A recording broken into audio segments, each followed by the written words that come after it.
The Dusk is finally here after a year of straight teasing from Crin himself. We finally have a unit, and in today's video, of course, we will be reviewing it. Let's jump into it. Hey friends, Timmy, welcome back to a video. On Giz Audio, today we have the the Dusk.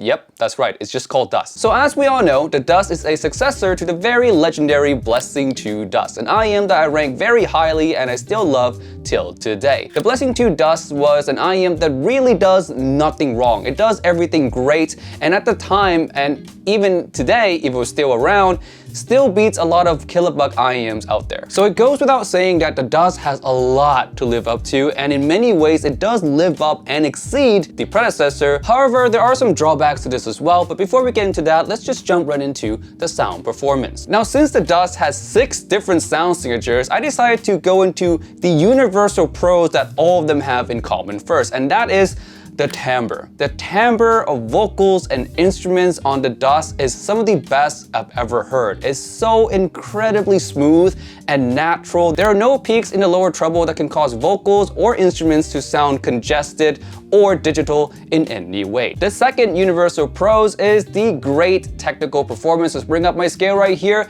It lands right around the Blessing 3. For context, this tech grade competes with IEMs easily double its price. Now, the reason it's not higher up on the tech tree is the overall transients attack. Due to how smooth the lower treble is, that does give it the natural timbre, yes. The drawback is transients attack gets softened up a bit as opposed to if it had a bit of a peak there. Next, let's move on to all the different sound signatures, starting with the analog. The analog is a very well balanced out signature, good thumpy bass with beautiful mid-range. Actually, as I was testing the analog tuning, I was thinking to myself, this sounds familiar. This beautiful mid-range sounds extremely familiar. Then I finally realized that it reminds me of the mid-range of the Oracle Mark I. And if you guys do not know, I am the biggest Oracle Mark I shill of all time. I love that mid-range to death, probably my #1 mid-range. And after I checked on the graph, I was able to confirm that the Dusk pretty much sounds near identical to the Oracle Mark Is in the mids. No wonder I love the mids on the Dusk so much. The mid-range is beautiful. I love it. Male vocals, female vocals sound so incredibly natural to me. And when you pair that with the incredible timbre that I talked about in the beginning of the video, it is one of the best vocal experience you can have in an IEM. Period. Next is the DSP default setting, and compared to the analog, it is safer, it is warmer. The biggest improvement I can hear is in the bass and bass decay. Since the upper mids has been tamed a little bit, it actually allows the bass decay to come across more natural than on the analog. And the bass overall sounds fuller, more enveloping, and overall just much more satisfying than on the analog. Male vocals come across richer and fuller as well. It's a super easy to like signature, non-fatiguing in any way at all, very natural sounding too. I can listen to this hours on end without feeling any kind of fatigue whatsoever. There's a downside though, is that I feel like female vocals are a bit too recessed for my liking, especially when I listen to my weeb library, you know, the OSTs, the K-pop, the J-pop. Female vocals in those genres tend to live in much higher octave, and they don't come across with the same magic that they do on the analog. Though I do prefer the fuller and richer male vocals on the DSP version as opposed to the analog version. So there's trade-off to these signatures. In terms of which one I like more, I don't know.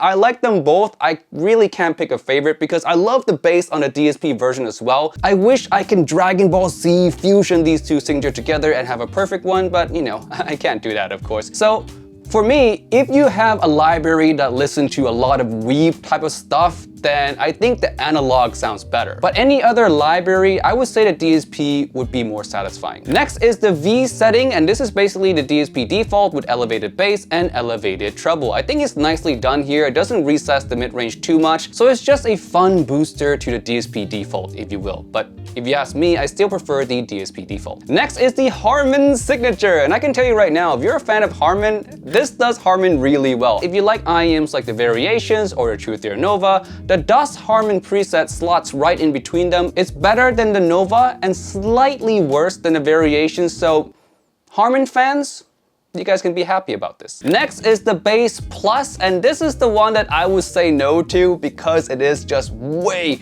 too much bass. But to its credit, it is a clean bass boost that preserves the correctness of the upper mids and the treble. But for me, it's just way too much bass. I like my vocals. I wish the Bass Plus wasn't such a drastic bass boost. Maybe like a 2-3 dB would be okay, but this is like monstrous. Next is Diffuse Tilted. It's a very open, clean, and clear signature. For those of you who love vocals or you like your upper mid-range focus kind of tuning, this is the tuning for you, and I think it's rather well done. And the bass, even though reduced in quantity, doesn't really feel like the quality is hurt either. So a quick recap, my favorite signatures are the Analog and the DSP Default. These two are tied number 1, and below that is the Harman, the Diffuse Tilted, the V, and my least favorite is the Bass Plus. And for those who don't know, the way you access these different sound settings is by using the USB-C cable, plug it into your phone, and using the Moondrop app.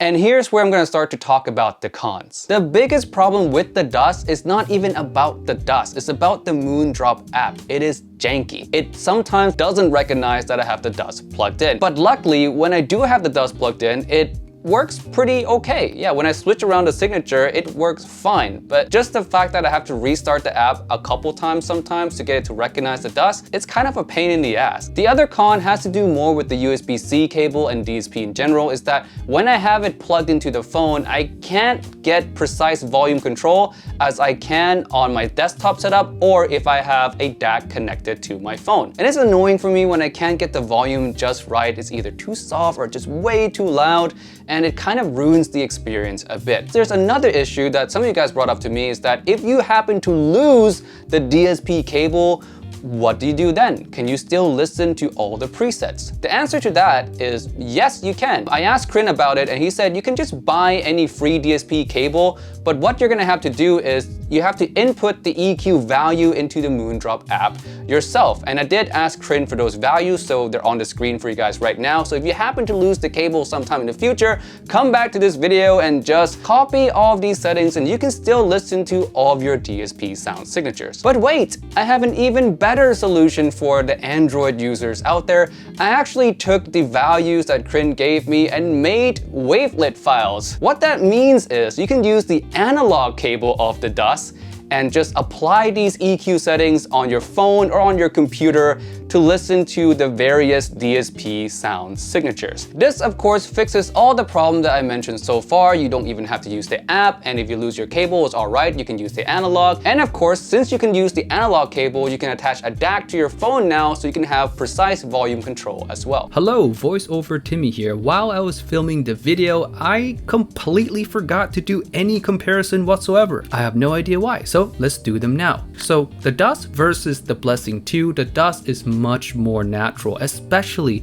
in the timbre. The Blessing 2 has this really high peak in the lower treble that gives it this extra bit of clarity, but at the same time, it hurts the timbre overall too. The Dusk is noticeably more natural sounding and smooth in the decay. Versus the B2 Dusk, I can say the exact same thing. The timbre on the Dusk is better than the B2 Dusk, due to again having much less of that lower treble peak. Also, the air extension and bass dynamics are improved in the Dusk version versus the B2 Dusk as well. Versus the Blessing 3, again, the timbre is largely the same story as versus the B2 and the B2 Dusk. The one big noticeable improvement of the Dusk over the B3 is the overall bass. They both have really good bass quality, but the Dusk takes advantage of that better by either having more quantity, like in the analog tuning, or having a tuning that allows the bass to shine more, like in the DSP Default Tuning. Alright, with all of that being said, we finally made it all the way to final verdict, and for the Dusk, I'm gonna give it